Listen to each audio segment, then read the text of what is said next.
Okay, so we're diving into the world of sleep this time. More specifically, how what we eat affects how we sleep. Fascinating topic, isn't it?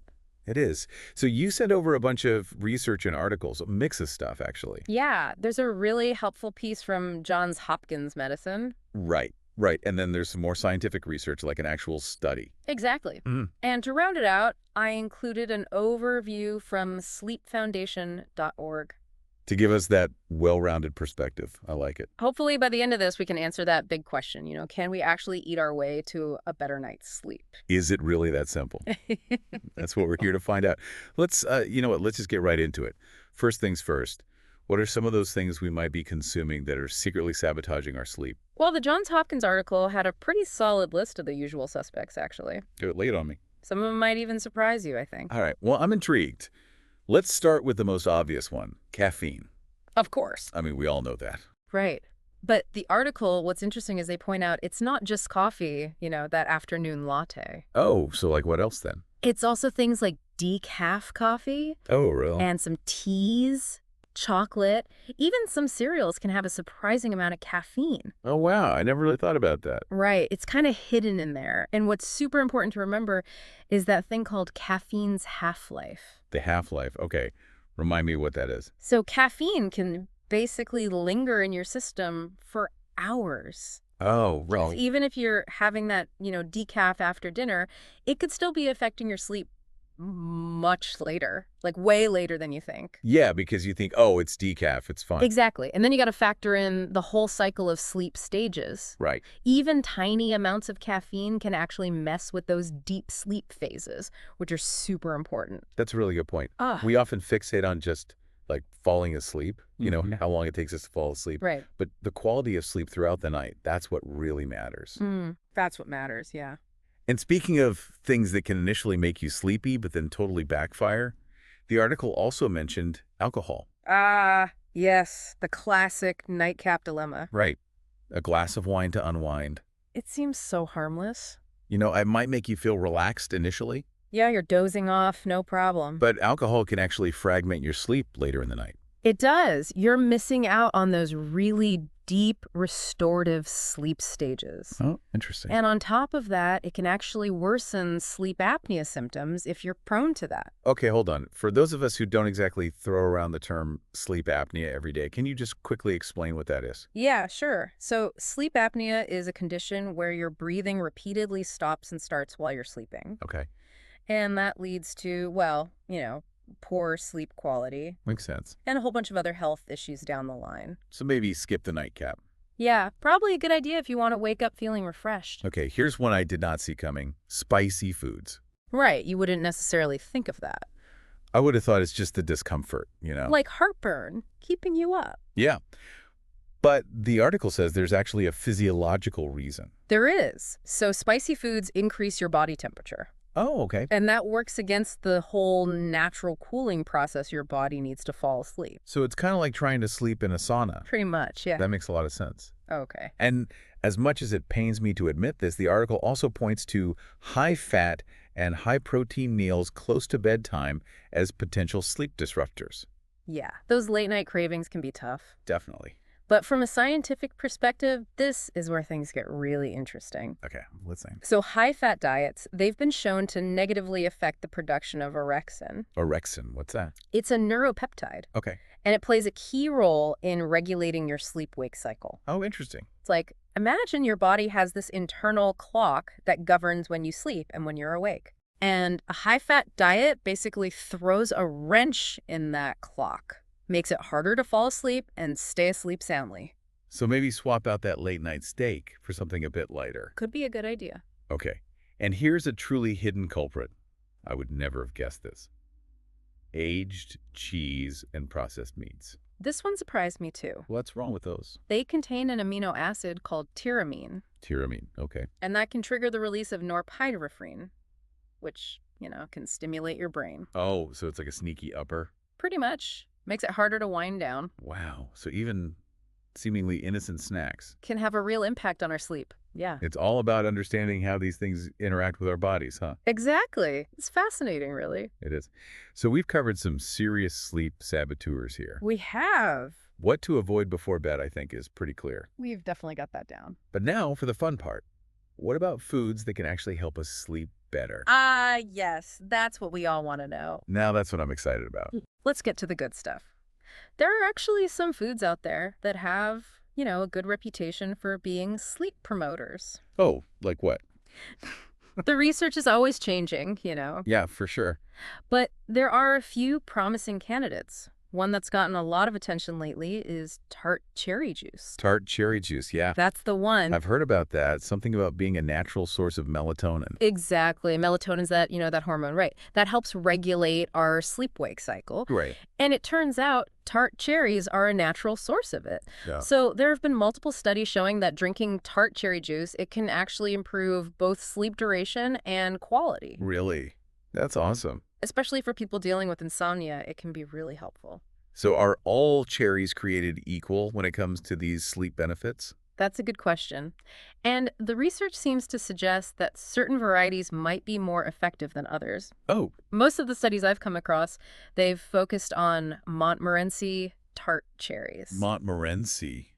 Okay. Yeah, they seem to have a higher concentration of melatonin and other compounds that, help with sleep. Oh, interesting. So not just any cherry from the store. Right. It seems like the type matters. Now, another fruit that's got my eye, kiwi. Kiwi. Yeah. I read that eating 2 kiwis before bed can lead to longer, more efficient sleep.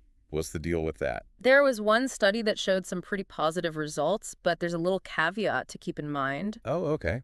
What's that? It didn't have a control group. Ah, I see. So it's hard to say for sure if the kiwi itself was the reason for the sleep improvements. Right. Could be other things going on too. Exactly. Other factors that might have played a role. So maybe more research is needed on that one. Probably a good idea to be cautious about jumping to conclusions. Yeah, that's a good reminder. Okay, let's talk about a classic remedy. Warm milk before bed. Is there any science behind that age-old tradition? It's funny you should mention that because there's actually been some interesting research on that, specifically on malted milk drinks like Horlicks. Oh, wow. Horlicks. Yeah, those old school drinks. They still make those. They do. So there are these older studies, some of them even used time-lapse filming to observe sleep patterns. Right, time-lapse filming of people sleeping. I know, right? It's kind of a weird visual. A little creepy, but I like it. Right. But those studies showed that these drinks, they could really reduce nighttime movements and improve sleep quality. Really? So it actually worked. Especially in older adults, it seemed to be pretty effective. Is there a reason why it's more effective for older people? That's a good question. It could be because as we age, our natural melatonin production starts to go down. Oh, right. And it's possible that malted milk, with its tryptophan and other sleep-promoting nutrients, it kind of helps make up for that. That makes It's sense. like a melatonin boost in a mug. I like it. I've also heard a lot lately about nighttime milk. The milk that's collected from cows at night. Oh, yeah, I've seen that. When their melatonin levels are supposed to be higher. Exactly. Have you looked into that at all? I have. It's an interesting idea for sure. Nighttime milk, it does have higher levels of both tryptophan, which is a amino acid that helps produce melatonin, Right. and it also has higher levels of melatonin itself. Okay. But the big question is, the dosage. Ah, so how much do you have to drink? Exactly. How much of this nighttime milk do you need to actually see a difference in your own melatonin levels? Right. And a lot of these fancy sleep milk products that are out there, they might not actually have enough in them to really make a difference. So it's kind of like buyer beware. Yeah, do your research, read the labels. Don't fall for the marketing hype. Now, I've also seen claims that fatty fish, like salmon, can be good for sleep. Is there any truth to that?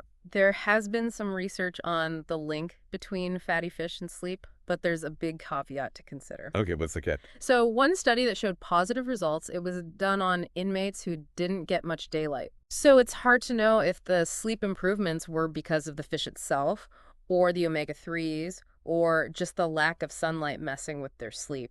Right, so we can't really say for sure. Not definitively, no. It's hard to isolate the variable. Yeah, that makes sense. It seems like there are a lot of individual foods being touted as sleep aids. But maybe the bigger picture is more important, right? Absolutely right.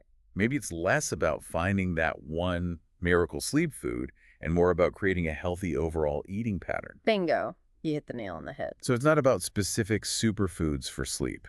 Not really. It's more about just having good eating habits in general. Exactly. And this ties into the whole concept of circadian rhythms. Circadian rhythms, okay. Those are your body's natural internal processes, Mhm. right, that govern your sleep-wake cycle. Right. And a well-nourished body, it's just better equipped to sleep well. That makes total sense. So even with all this research, it seems like we're still learning about how food and sleep are connected. Oh, absolutely. This is still a fairly young area of research. There's a lot more to discover. But one thing's for sure, a balanced diet is crucial for our well-being. And that includes sleep. Big time.